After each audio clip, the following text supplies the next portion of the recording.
Donc oui, je suis l'auteur du blog WordPress Theme Pro qui conseille les gens sur quel thème WordPress choisir pour quel type de site, etc. Et j'essaye de donner des petits conseils d'ergonomie pour les aider au mieux. Il y a un tutoriel pour expliquer voilà Il y a un petit bouquin pour bien choisir son thème. Aussi un petit bouquin pour bien choisir son thème qui donne voilà des petits conseils sur le sujet. Alors justement, quelles sont les erreurs en fait à ne pas commettre? On en a discuté un petit peu tout à l'heure. Tu m'as dit que quand on est en surfant sur le web, on trouve quand même pas mal de thèmes qui sont mal conçus, mal pensés ou mal mis en œuvre. Quelles sont les erreurs les plus courantes et comment les corriger?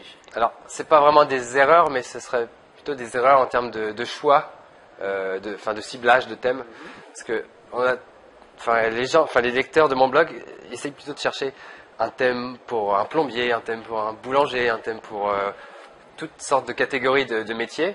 Mais en fait, les thèmes WordPress, à de rares exceptions près, sont assez neutres en fait. On peut les utiliser dans n'importe quel contexte. Bon, bien sûr, à part les thèmes mariage ou immobilier où c'est très spécifique, mais avec un thème, on va dire, avec un design assez minimaliste, on peut faire n'importe quel type de site en fait. On peut, voilà, si c'est un plombier, on mettra peut-être plus du bleu, enfin, suivant le branding de la personne, mais de l'entreprise. Mais il ne faut pas se cantonner à essayer de chercher le thème. Au look du thème ou à l'image du slider. Souvent, moi, je sais qu'il y a des gens qui me disent. Je regarde l'image du slider et mais non mais c'est pas moi, mais je voudrais un peu celui-là. C'est vrai parce que des fois on voit des images, je sais pas, de pâtisserie et là on aurait plus tendance à se dire c'est pour un boulanger, mais si on met un mec qui bricole des tuyaux, ça peut être pour la plomberie, enfin ça peut être... Donc, les images font beaucoup de choses en fait, voilà. Donc ça influence le choix, donc il ne faut pas vraiment se fier aux images et donc voilà, ça pourrait être un premier conseil. Donc numéro 1, vous pouvez penser plutôt au design global du blog plutôt qu'à soit la couleur, soit en fait aux images qui définissent. Ouais, parce que la majorité des thèmes maintenant sont personnalisables. On peut modifier les couleurs, les polices. Donc voilà, ce qui est plus dur en fait pour mes lecteurs, c'est de visualiser leur futur site à travers une démonstration, enfin un aperçu. Donc c'est ça qui est assez compliqué à faire. Alors la deuxième erreur. Alors la deuxième erreur, ça serait peut-être de trop se précipiter, de flasher sur un thème et de se dire c'est celui-là que je veux, sans avoir bien approfondi les fonctionnalités qu'il propose, la structure, si on veut faire une structure en mettant en 3 colonnes, ça c'est un exemple, mais voilà la structure et puis le design aussi. Voir en fonction de son expertise, de ses compétences, tout le monde n'est pas capable de modifier le CSS, donc voir ce que le thème propose. Si le thème ne propose pas de changer les couleurs, bien inspecter les pages de vente des thèmes. Aussi les commentaires au niveau, par exemple sur ThemeForest, ou essayer de chercher des reviews. Voir si le thème fonctionne, s'il est maintenu, mis à jour, etc. Aussi. D'ailleurs, moi j'ai eu il n'y a pas longtemps un petit problème avec un thème que j'avais acheté où il y avait une faille de sécurité parce qu'ils utilisaient il y a la librairie, non images, la TeamTum. Exactement. Ouais. Et donc là, ça fait quelques mois ça déjà que c'est sorti. Ouais. Donc il faut toujours faire attention à ça et mettre à jour régulièrement. Là, c'est mon petit conseil. Pour TeamTum, justement, vous avez TeamTum Vulnerability Plugin, oui, un plugin qui est sur WordPress et qui vous permet de mettre à jour donc, votre thème. Donc mettre à jour régulièrement le thème et les plugins, super important. Et ne pas oublier de faire un thème enfant, sinon les modifications sur le thème s'en iront en même temps que la mise à jour. J'ai aussi un article sur le blog qui explique tout ça. Je le mettrai en lien dans l'article. Je t'enverrai le lien. Alors, ton troisième conseil. Alors, le troisième conseil, ça serait de voir si le support est réactif.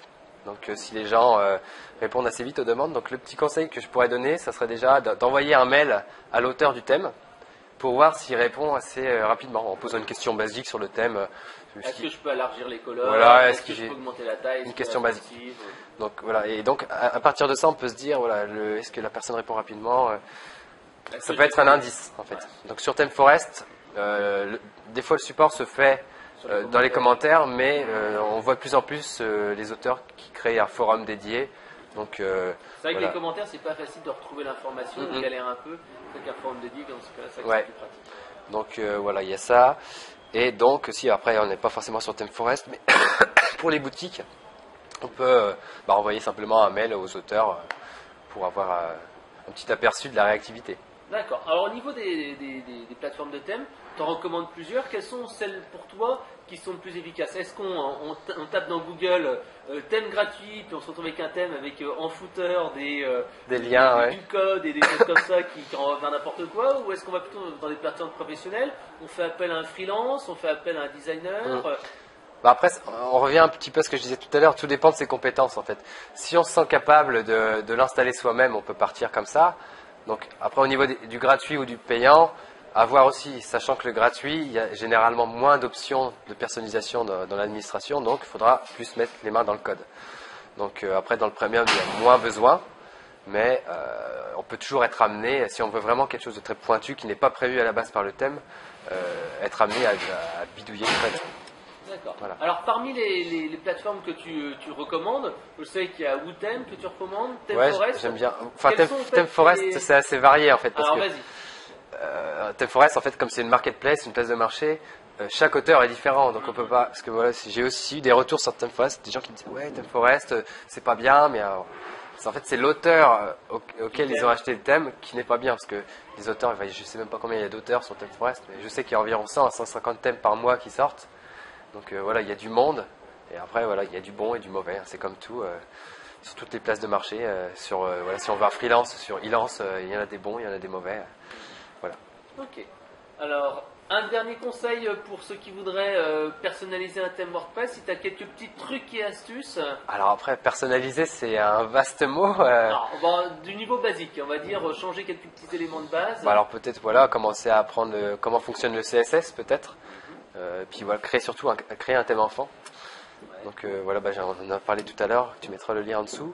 Et donc voilà, le CSS, comment fonctionne, comment fonctionnent les sélecteurs pour toucher tel élément de sa page donc voilà, changer la police, changer la couleur. Changer le format des dates ou des choses, ou les enlever par exemple. Voilà. Parfois, Après là, ça on- serait plus de supprimer des choses qui existent dans le thème. Ouais. Supprimer des fonctions, parce que ça c'est des fonctions de WordPress, PHP qui affichent les dates. Ou alors, moi, ce que je fais souvent, c'est quand les gens veulent personnaliser, qui n'ont pas trop les connaissances, je leur propose d'installer des plugins. Par exemple, il y a WP Extrude Pages. Quand je veux, par exemple, supprimer des pages que je veux pas qu'ils s'affichent dans les menus, quand je peux pas personnaliser le menu, bien entendu, Ouais. ça permet de changer un peu ou des choses comme ça. Enfin, dans la nouvelle version de WordPress, enfin le menu, On on peut gérer ça facilement. Ils ont amélioré ça.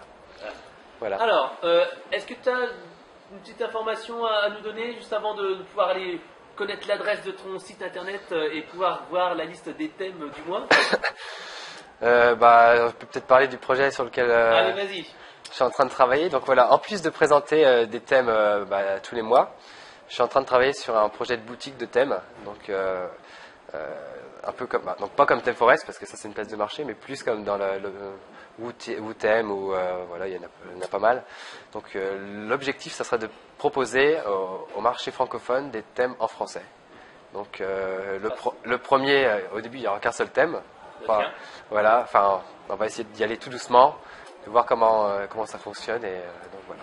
Ouais, c'est parce que c'est vrai que le problème avec les thèmes internationaux, c'est qu'en fait, justement, il faut un WordPress international parce que les thèmes français, enfin les thèmes anglais avec les WordPress français, ça a une petite tendance à planter, donc il faut quand même faire. C'est pas que ça a tendance à planter, c'est au niveau de la compréhension en fait. Si on l'installe pour un client qui ne parle pas anglais, il ne pourra pas gérer forcément les options. Enfin, il faut le traduire. Enfin, il faut traduire comment dire ce qui est en front office. Ouais. Mais après, au niveau de l'administration, c'est quand on a voilà des choses homepage ou des gens, enfin, ne sont pas forcément anglophones. Donc, on va essayer de répondre à ce problème-là en proposant des thèmes français. Ok. Alors donc pour en savoir plus, on va sur quel site internet? Alors, pour l'instant, le site n'est pas encore en ligne, mais le projet s'appelle Thème de France. Donc, il va bientôt avoir une page avec un formulaire pour en savoir plus qui sera installé. Mais sinon, voilà, sur WordPress Theme Pro ou sur mon blog perso, alexportelotti.com. On peut s'inscrire à la newsletter. De toute façon, je parlerai du projet aux gens qui me suivent. Voilà. Ok, merci. Ok, salut.